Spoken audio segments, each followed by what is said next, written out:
ক্যালিফোর্নিয়ায় loss অ্যাঞ্জেলসে চলমান দাবানলের ভয়াবহতার মধ্যে বিস্ময়ের জন্ম দিয়েছে একটি বাড়ি।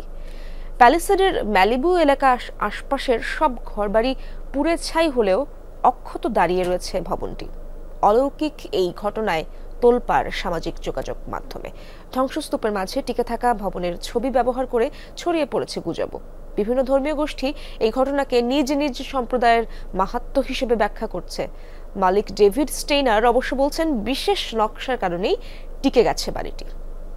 মেঘনা গ্রুপ অফ ইন্ডাস্ট্রিজ, বাংলাদেশের অগ্রযাত্রায় মানুষের আস্থায়।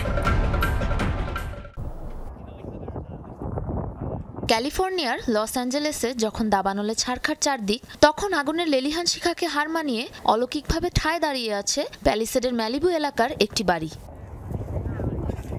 $9 মিলিয়ন তিনতলা বাড়িটির মালিক 64 বছর বয়সী ডেভিড স্টেইনার। পেশায় ছিলেন টেক্সাসের বর্জ্য ব্যবস্থাপনার একজন নির্বাহী কর্মকর্তা। প্যালিসেডে যখন দ্রুত গতিতে ছড়িয়ে পড়তে শুরু করে দাবানল, তখন প্রাণ বাঁচাতে বাড়ি ছেড়ে সপরিবারে ঠাঁই নেন নিরাপদ আশ্রয়ে। ভাবেননি আর ফিরে যেতে পারবেন নিজ ঘরে, তবে আগুন নেভার পর দেখলেন আশ্চর্য এক কাণ্ড।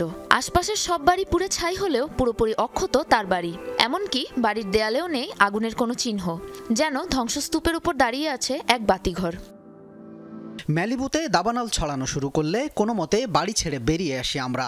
এরপর বাড়ির চারপাশে আগুন ছড়িয়ে পড়ার বেশ কিছু ছবি ও ভিডিও বার্তা পাই। দাবানলের ভয়াবহতা দেখে ভেবেছিলাম বাড়িটা হারাবো, কিন্তু পরিস্থিতি নিয়ন্ত্রণে এলে দেখি আশপাশের সব পড়ে গেলেও ঠায় দাঁড়িয়ে আছে আমাদের বাড়িটি। এটি অলৌকিক ঘটনা ছাড়া আর কি হতে পারে? এ বাড়ির ছবি বা ভিডিও শেয়ার করে নানা রকম গুজব ছড়িয়েছে সামাজিক যোগাযোগ মাধ্যমে।